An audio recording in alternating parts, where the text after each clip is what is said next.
Hey, everybody. I'm welcoming Stephen. Can you hear me? Yep, I can hear you. Okay, cool. Stephen, pronounce your last name. I sometimes mispronounce that name. I don't want to do that. Stephen Liu, Liu. Oh, Lou, of course, yeah. And you are a high school student, right? Yep, high school student for the Nueva School in San Mateo. Yeah. And so tell us what you're studying and what you want to be when you get out of high school. What your In San Mateo. Yeah. And so tell us what you're studying and what you want to be when you get out of high school. What your In San Mateo. that's Yeah. that's the dual thing. So nice we had to say it twice, right? Yeah. Um, so I'm interviewing Zennie because for my economics, in my economics class, we have a project to look at, I guess, something related in your community, and I'm from the Bay Area, so I chose the Oakland A's relocating to Las Vegas and how that might impact stuff like housing and other stuff, I guess, in Oakland. So I guess if you don't mind, let's get started. Absolutely. You may fire when ready with the questions. All right. I guess just give us a quick introduction on who you are, Zennie. Sure. I'm Zennie Abraham. I'm CEO of Zennie62Media, and I have my background's in urban planning. I have my undergraduate from Texas, Arlington, which I went and designed into an urban planning degree. Uh, and then I went from there to University of California, Berkeley's planning school, number one in the country, and with a focus on urban economics. My first job out of grad school, the fall of 1987, was as an intern for the Oakland Redevelopment Agency, and worked on a number of really interesting projects. Foremost among them was I developed a computer model to estimate the tax increment revenue for something called the Coliseum Redevelopment Survey Area, which became the Coliseum Redevelopment Area. And so I learned how to do tax increment, how to calculate tax increment revenue, how to fashion or model a bond around it, and took that, started a consultant firm, was a consultant to the Embry Road Redevelopment Agency. I was my first client with Kofi Bonner, who I went to school with at Cal.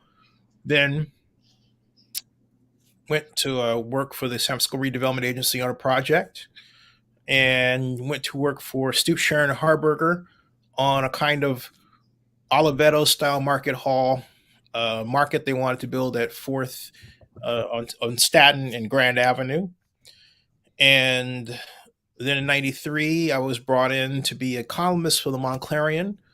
Had a column called Zennie Abraham on the economy, which and that lasted until '96. '95, I was offered the job. I mean, since the column got me the job to work for Oakland Mayor Elihu Harris, then Oakland Mayor Elihu Harris, as his economic advisor. And in '99, I was shifted over to economic development to be a consultant. And to make a long story short, there, I wound up forming the Oakland Alameda County Sports Commission, a nonprofit, and the Oakland Super Bowl 39 bidding committee. We were given no chance out of 11 cities competing for a Super Bowl 2004 and 2005. We were one of three finalist cities for the right to host 2005 Super Bowl. We lost to Jacksonville for that right. And after that, I didn't quite know what I was going to do because Jerry Brown fired me for me accusing him of being racist, and which is actually illegal for him to do.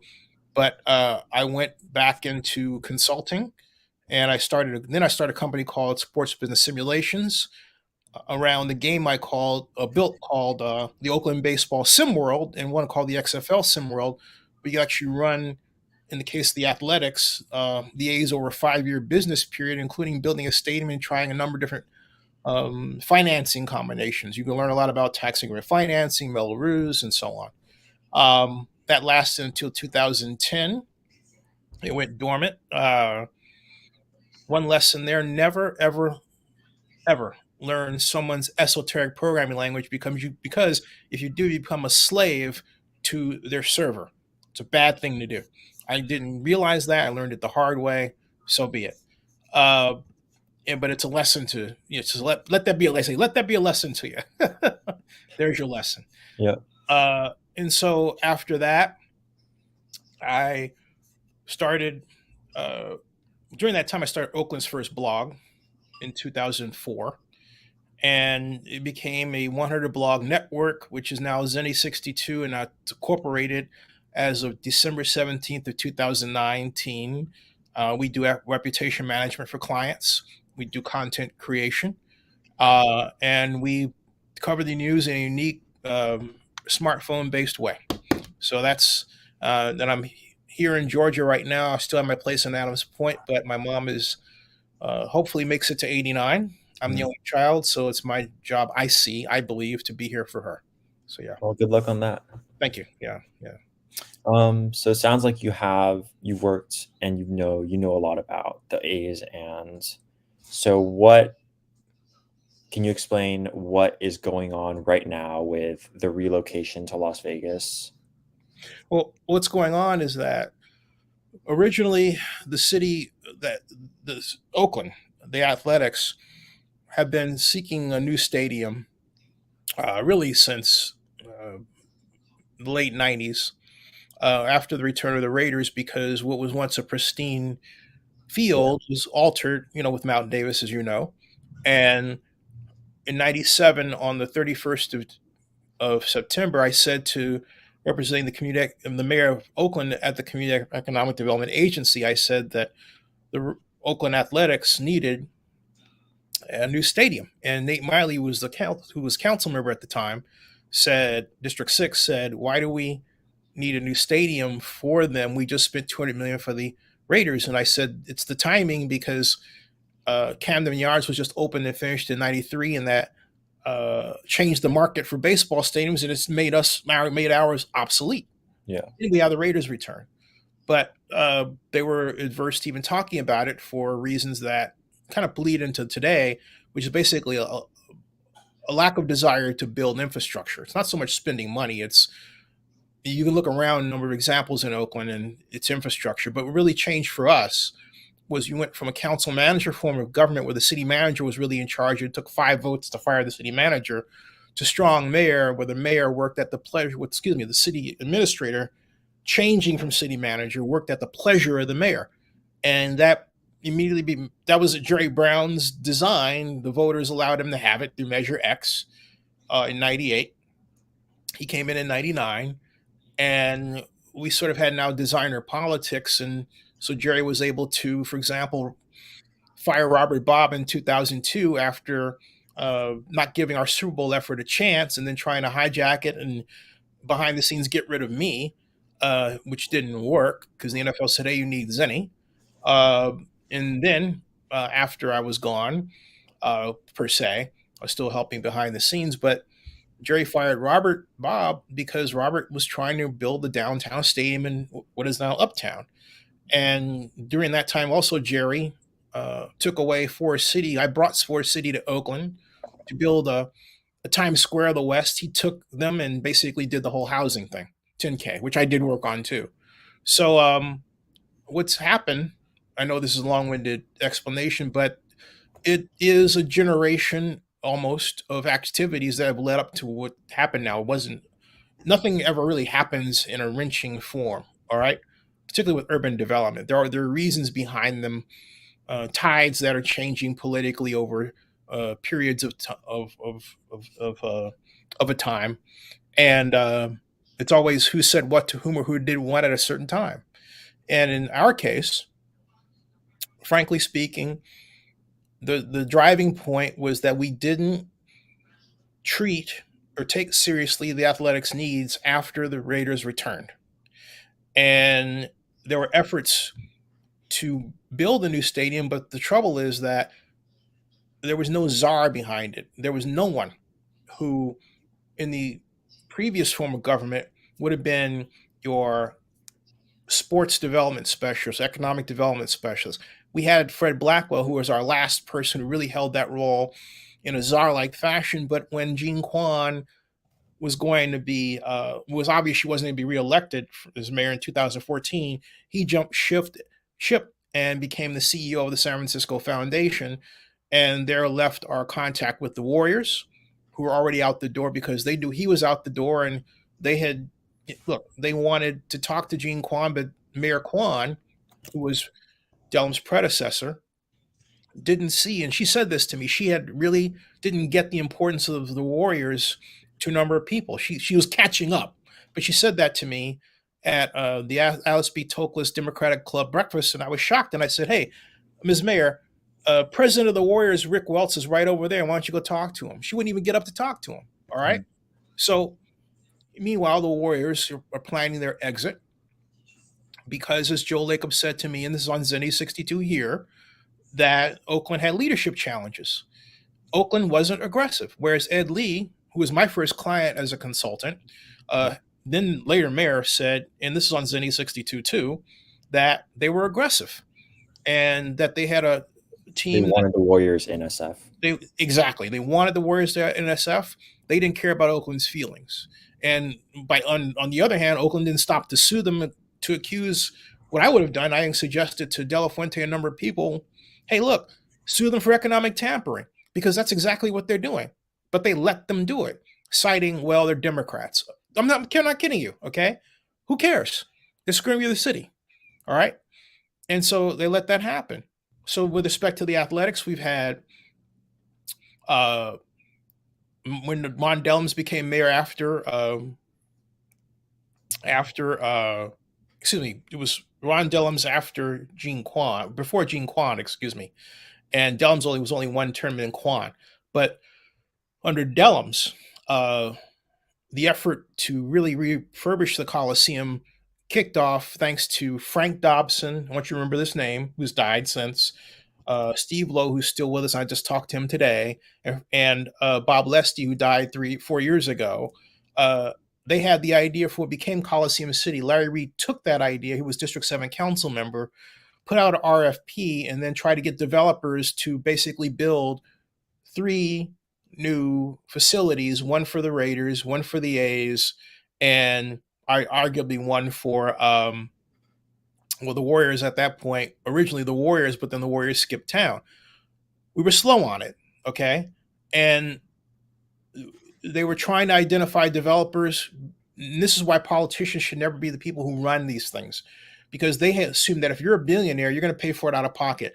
No billionaire ever pays for a stadium out of their own pocket. The stadium is always financed by a combination of revenues expected from sponsorships, luxury boxes, and so on. No billionaire worth their blank brain does that, okay? Period. But you have these lay people out here who are elected officials who think that they know better. They don't. And whereas a competent city manager or city administrator, an economic development officer would, if they're put in charge, would never make that mistake. All right. That's why you see Las Vegas doing it the way we used to do it, with Stephen Hill and Jeremy Aguilo and the specialists out in the front, and not the politicians. And so what's happened is that because the elected officials were there, they wanted to put their face in front of everything. And I told Libby not to do this, but did it anyway. Oakland Mayor Libby Schaaf. They would only pay attention to the political hot points of a development. What I mean by that is this. If you are going to build a new facility, your first question should be, do I have the proper public arena in which to evaluate our steps, knowing that I have to be public about document signatures and everything else? They didn't do that. We needed to establish, and it's right there in something called SB 293 Skinner that was written after I had informed Oakland Athletics President Dave Cavell that indeed, this is in our conversation on the 17th of April 4th, 2017 at 4 o'clock in the afternoon, that he indeed could use public money because he swore up and down you couldn't. I showed him a Senate bill that had passed in 2015, signed into law by Jerry Brown, called SB 628 Beal. It is the father of all enhanced infrastructure financing district legislation. Dave took that and worked with Nancy Skinner to create SB 293 Skinner. If you read SB 293 Skinner top to bottom, chapter and verse, word for word, it is very similar to what we talked about last night with SB 509, all right? And it's also very similar to SB1, Senate Bill 1, that created the Raider bonds. My point is, each of them lays out a process, lays out authorities to be created. In our case, a public financing authority and infrastructure financing plan are to be done. You draw the area first, and then you meet with the county to say, we want to use that. And you don't wait until 2021, March 27th, when the commissioner of Major League Baseball says, hey, we're too slow. What's going on? We're going to start looking at Vegas. Only then did Mayor Schaaf say, oh my God, we got to meet with County of Alameda. And they did, but they didn't follow the law. They didn't do a public financing authority. In other words, they didn't send the message, hey, we're going to float bonds for this. We're going to pay for the infrastructure part of this. We are going to take advantage of the $1.6 billion we can gain from that, a very modest conservative estimate, and draw a bond issue of $800 million from that. Give the A's back their $250 million, as we said we do, and then finance community benefits, which were never put a dollar value on. They slow rolled it. And Libby, on my program, admitted that they didn't have the staff to really understand redevelopment. She said that. And here I am, a trained redevelopment guy. She could have hired me. We know each other for 32 years, okay? So I'm explaining that. So meanwhile, you have the Athletics and Mr. Cobble who don't understand redevelopment. They need the help. They have some consultants are there, but they're not working for the city. So you're not working for the city. You can't make the city do something that and the politicians are standing in the way. It explains right now why the Athletics have no entitlement at Howard Terminal. I don't care what the mayor said. That was wrong. There was the last entitlement related meeting was the Port of Oakland, March 1st of last year, where they had voted to give the right of entitlement over to the city. The city, Stephen, didn't do anything with it. The train stopped right there. Then there was this noise, as you may remember, about, hey, let's put this on the ballot, which was shut down because the elected officials didn't understand what they were doing. They didn't understand what they were looking at. They didn't understand the minutia. What we should have done is we had a public financing authority is we would have monthly meetings. Each on the agenda, we would have where we were with documents that needed to be filed and processed, not just like, for example, your non-relocation agreement, your reassignment of bonds from the city to the public financing authority, which is a big deal. Other documents regarding your construction permits, your certification. There are a good, if you take them in total, about 250 documents. Some of them work in sets that need to be produced and then approved to go in place before you can even think about doing a development agreement. And this is how the sausage is made, okay? But the city paid no attention to that. They paid attention to the EIR because it's design, because everyone sees design. Then they paid attention to the matter of affordable housing because it's a hot button issue. And that was it. That was it. It was example in what not to do. And so the reason why I had said to people who wouldn't listen, hey, look, let the A's go, because we don't know what we're doing. And it's a punishment to the Athletics to force them to suffer under a system that a number of people will tell you, all right, doesn't work. Anybody who has any training or any background in public administration and city planning will tell you that's not the way to do it. But the A's fans don't want to listen. And they're being driven by people who don't even live here, like in Hoboken, New Jersey, and every place else. This is nuts. Yeah, so it's just complacency by the city. Yes. Is that what you're saying? And then Absolutely. when MLB forced them to do something, they did it, but like incorrectly. Well, it wasn't even a matter of Major League Baseball forcing them to do anything. It's a matter of how development's supposed to be done. But I've told them, you can go through Zennie62blog.com and type Howard Terminal, and then Oakland News Now blog.com and type Howard Terminal. And you can see a timeline when I said, hey, look, we're doing this. We don't have this process. Okay. All right. And we are not going along with, and Ed, I'm talking about Oakland, not Nevada. All right. So my point is, and we weren't even talking about before. We're talking about this man had a comment here. Okay, that's not it. So as I say, work with me here. But my point is, they did not pay attention to the basics of it and say, hey, look, we don't know how to do this. For example, the person who's the project manager got her job because she was friends with the CAO. She had no previous background in working directly with the city on a large scale public private partnership and didn't know redevelopment.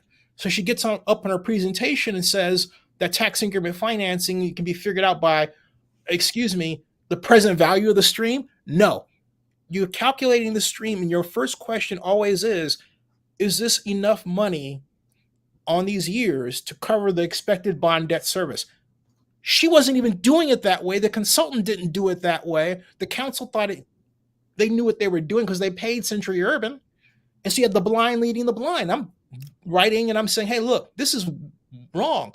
I had one council member yell at me and say, well, they're our consultant. I said, because they're your consultant doesn't mean you have to listen to them. I've done this for 30 years, and you're going to tell me that you know better and they do? And I'm pointing out errors and you're not asking them about it? Forget it. So the reason why I'm so hopped up is I saw this coming. All right. I told them, I said, look, it's just a matter of time before they're out of here because you guys are not following the playbook. There's a way that these things are done. I don't care how pissed off people get with me. Look, logic remains. And just because you go away from logic and wish something doesn't mean it's going to happen. That's not how life works. Sorry. You're good. So I guess with the A's move being all but confirmed, what will happen with the Coliseum after the A's leave? I believe that what happens to it is a function of which parties have the most say and take action. Yeah. Right now, the African American Sports Entertainment Group arguably has say over its future, and so they have 2 years on their ENA. And I believe that the first order of business before anything else is to make absolutely certain that our right to have an expansion baseball is preserved. In other words, the territorial rights are preserved even as the athletics are gone. And I think that's right now a loosey goosey uh, future because no one's done anything to cement it, and we need to act right now to do so. Yeah. So what I've read about the African American Sports Entertainment Group is that one of their plans is to, I guess, just build affordable housing and stuff like that where the Coliseum actually is right now. And then that would, I guess, just get people in and then drive up demand like in the Coliseum area. So like, what are your thoughts on that? Well, there's just that's Coliseum City, but the way you put it would imply to the layperson that hey, they're not going to do, you know, stadiums. Not true. I know that Ray's objective, Ray Bobbitt, who I've known now for 6 years, uh, is to bring. He really wants to bring NFL football back, even if the commissioner thinks it's funny. Because I posed the question to Roger Goodell, I've known for since '96, and Roger started laughing on camera about it. He said, "Huh." But that's the point. You know, we're at a place where Oakland has to prove to people what I said Oakland had to prove during the Raiders issue, that Oakland has the will and the initiative to complete big projects. Oakland has not done that. Yeah. Whereas you have, for example, Chicago and planning director Elizabeth Holland, who skillfully directed the building of the Howard Washington Library Center, a major project. Or you have Stephen Hill, and you know what he's done for Nevada. Some hit, mostly hits, some misses. Dan Doctoroff in New York, who created the plan for the Olympics there. There are people, economic development directors, Heather Service, my counterpart when I was traveling the Super Bowl to Oakland, who was over at Jacksonville. These are specialists at economic development who understand how to put together businesses, financing people, and politicians to get things done. In Oakland, you don't see them. Okay, so and that's going to be the problem that Ray Bobbitt faces if they follow the city's playbook. They need to really fashion their own effort within the effort so that they don't get zoned out by politics. That could happen. Yeah. So it's more of trying for Oakland regaining the sports teams that they lost. Is that what you're saying? It's a matter of recognizing sports as economic development. Let me show you something here that I made for you here that I think would help, because I don't know if you're aware of this in context of what I'm about to show you, but the city of San Francisco is going about the matter of spending a record amount of money to produce commercials to sell San Francisco. Well, what you're looking at is Google Trends Oakland through the life of Google Trends from 2004 present. What do you see here? This is the number of times that Oakland has been looked up on Google. And Yeah. what it's doing, it's declining, right? Yeah, drop in like what 2018, 2019. Right, which coincides with the departure of the Raiders. First of all, the spike has to do also with the fact that the Warriors were in the NBA Finals and it Yeah. was in Oakland, but also then the Raiders were leaving, and so you have this dip, and then the Raiders were leaving, and then the Warriors left just a little bit after Yeah. that. But imagine what this looks like when the A's of Oakland become the Las Vegas Athletics. So it's sports being not just like fun for the family, but also as something that can drive economic production in a city. Absolutely, because in an internet age, it's attention that puts out the existence of the city. Again, if that wasn't the case, why would San Francisco want to spend a record amount of money to send a message nationwide that it's open for business? All right.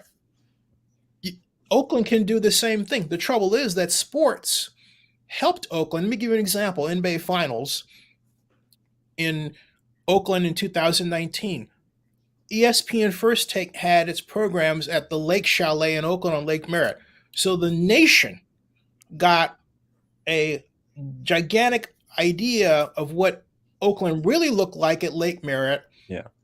at Lake Chalet. It put Lake Chalet on the map as a national restaurant destination and a go-to place for events in Oakland. That's one example of a number of businesses that thrived because of the Warriors' success, because the Warriors were in Oakland playing at the Oakland Arena and also had their headquarters in Oakland. But by the time the Warriors went to the NBA Finals in San Francisco with Chase Center, that's gone. Now, Stephen, the Super Bowl is slated to come back to the Bay Area for to this to In be this. Levi's, yeah. That's In right, Super right. Bowl 60. That's right. When we had it for Super Bowl 50, and I was involved with that as promotion locally, but we had events at Fox Theater and at the Coliseum.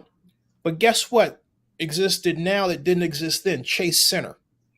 And the danger is that San Francisco and the West Bay will have all the Super Bowl events and we'll have nothing, even though we have the Coliseum. We don't have a sports commission to sell what we do.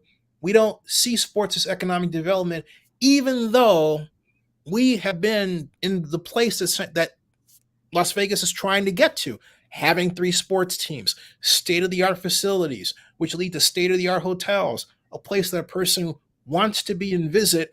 When you watch something, you want to say, hey, I want to be there. That's the idea. But Oakland has chased all that away.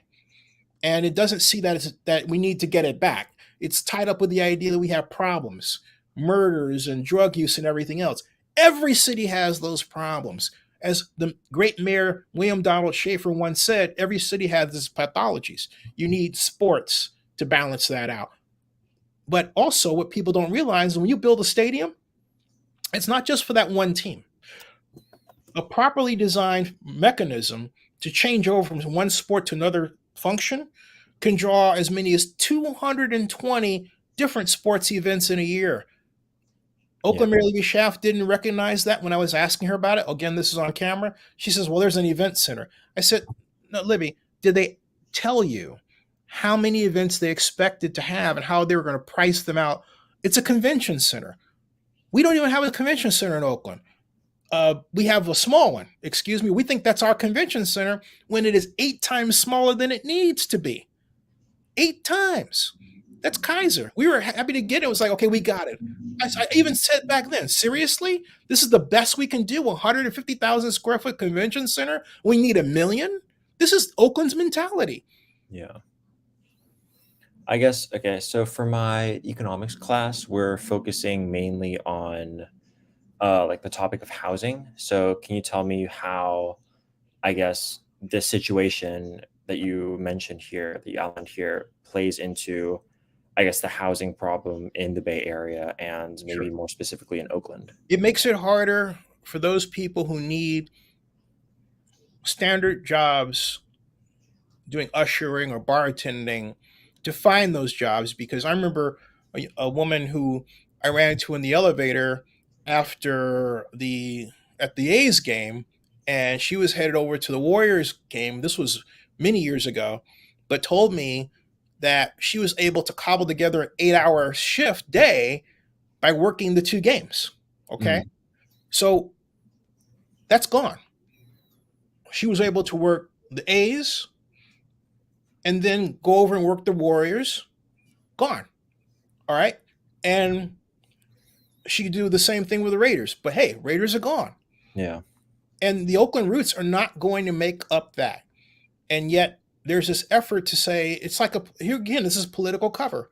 And I've talked to Rebecca Kaplan about this. I said, please stop doing this, because it makes a mockery of the severity of the problem that we caused for ourselves.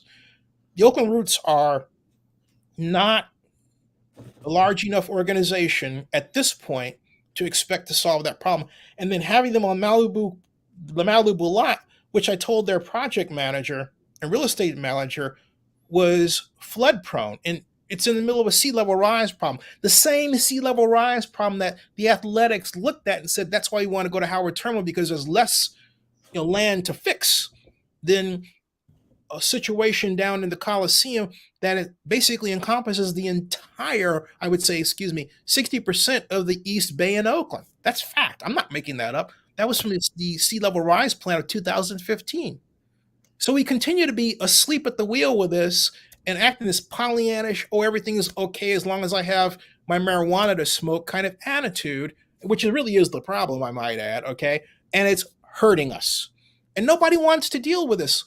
You have all these other cities around the country treating sports as economic development, having their sports commissions, not telling you how they feel about sports. That was Jerry Brown's thing. We don't need elected officials repeating what the great Jerry Brown said. That was Jerry. But that's what we've had. We've had Ron do it, rest in peace. We had Gene do it. We had Libby do it. Now we've got Chang, and they all make their face of it. And then they just think they're going to use it to burnish their own political, resume, and it's hurt the city in the process, and it's hurt their political resumes too. All right, that was very insightful. That's all my questions. So, What do you think about this, Stephen? I've heard me blather on about it, but I'd like to know what do you think um, about this, young man? yeah, well, I've like seen the A's and I see how passionate the fan base is, and I guess like disappointed that the city wasn't able to do much in order to keep the A's as well as like the Raiders and the Warriors in Oakland. And I think that it's just I guess what you said, like a big missed opportunity for the city of Oakland to, I guess, throw away all these sports teams in favor of like what else? Nothing. Yeah. No, it's just slow. It's like I remember when I was trying to bring Super Bowl to Oakland, and I was supposed to get. What happened was, to make a long story short, we were behind on our Super Bowl bid. I didn't know we were working on it, but I had already known Joe Brown, who was then the government affairs director of the league. This was in 1999, and in a meeting, Robert Bob, who is the city manager, then turned CAO, we were planning for something called and I want you to go to this if you have a chance, called the International Council of Shopping Centers Spring Convention in Las Vegas. You got to see it. We were planning for a presentation there. This was in 99. And Robert said, I want to bring Super Bowls. I want to make Oakland a great city. The people were looking at him like he had just, grew antlers on his ears. But I looked at him and I said, so where are we with the Oakland bid? Because I didn't know what they were working on. I had asked to be on it. I asked De La Fuente and Louis Cohen, and they said no. Since then, yeah, De La Fuente's apologized. But what happened was I called the league. I called Joe Brown. Joe says, "Yeah, what can I do for you?" I told him, "He goes, Zennie, you're behind the eight ball." I said, "Joe, what do I need to do?" He goes, "You need to finish this document of questions." I said, "Okay." And I told Robert. And to make the long story short, I created the Oakland Alameda County Sports Commission. I got federal approval for it as a nonprofit in 4 months. When the city attorney, Jane Williams, told me it was going to take 2 years, and so did Dina McClain, all right, who was executive at the Coliseum at the time. Then we had a meeting, and they tried to say that my friend Steve McFadden, who is the Coliseum architect, does the Coliseum have an architect right now? No. Does the Coliseum have anybody to evaluate the site plan that the Roots are, producing, who works for the Coliseum? No. All right. But they said that he stole our drawings. I said, wait a minute. You're talking about a multi-billion-dollar facility that has no drawings? I said, do you actually believe that? I didn't. I spent the next 2 months hunting down drawings. I found them. HNTB found those drawings. Sally Roach lied. She was with SMG. I call it SMG boss Glenn Mon. And so on the conference call about our Super Bowl bid that I was planning, Sally gets on the speaker and says, Glenn, Zennie says that the Super Bowl host committee is going to have a $5 million budget, which, by the way, now is really cheap. And and and she says, is that true? And this is on the speakerphone, right? She's yelling into it, and Glenn's in Philadelphia. He's got this kind of gravelly voice, right? And Glenn says, well, Zennie's right. She turned 3 shades of red. But this is okay. So the question is, why would anybody, and I said this to Robert at the time, I said, why would we allow SMG, who's supposed to be managing our stadium, to try to pull the rug out from under us regarding our Super Bowl bid? Robert fired her from the Super Bowl effort, not SMG though, and put me in charge of it. And that's how it happened. Because I care. All right. And a lot of people in Oakland who don't care. They're not jack bull enough to get anything done. They talk about it, get on social media, yell about a lot of stuff, but they don't do anything. Okay. And that's why we're in this shape today. And you can quote me on that, and you can spread this around because it's a fact and nobody wants to deal with it. We used to fight these things. We used to create organizations that got the Raiders back. That's how we got them back from LA. All right. It wasn't just Ezra Rapport. It was a whole group of people that weren't going to take it. We didn't want to lose. Now Oakland has no problem looking like a loser. And that should piss off everybody. But hey, look, like I said, they're too busy trying to get high. Yeah. Well, thanks again. I don't really have any more questions, so I'm gonna wrap it up. Hey, where are you going to college? I'm not sure yet. I'm a junior right now, so. Yeah. What's on your list? Where are you going to go? Not really sure. I guess just see how it goes. Major? What's your major? Probably something to do with like economics, business. Take one programming language, whatever you can do, please. One programming language? At least, yeah, because you need to understand. I know it's hard, it's something but you need that ability to build like HTML, to build your own platforms, to understand servers and how they work so that nobody is putting anything untoward in a server that you might happen to be using. Okay. And so you can do something about it. I'm just a little piece of advice there that you didn't ask for. Oh, wait a minute. Let's have some fun. Let's see here. Let's see. What are the chances the A's leave for Las Vegas? 100%. How likely? There you go. And hey, Chase, how you doing? Some of our no offense. Everybody, have a hand for Stephen. Thank you for reaching out and contacting me and giving me the opportunity to talk with you about this. Yeah, it's been great talking to you. Thank you. All right. Stephen, I can end the broadcast and you can stick around in the background and do it that way. Folks, that ends this broadcast. And subscribe to Zennie62, bookmark OaklandNewsNowBlog.com, and Stephen's going to do great things, and can't wait to see that. So that ends this broadcast. Steven, you don't have to do anything. I got you. Don't worry.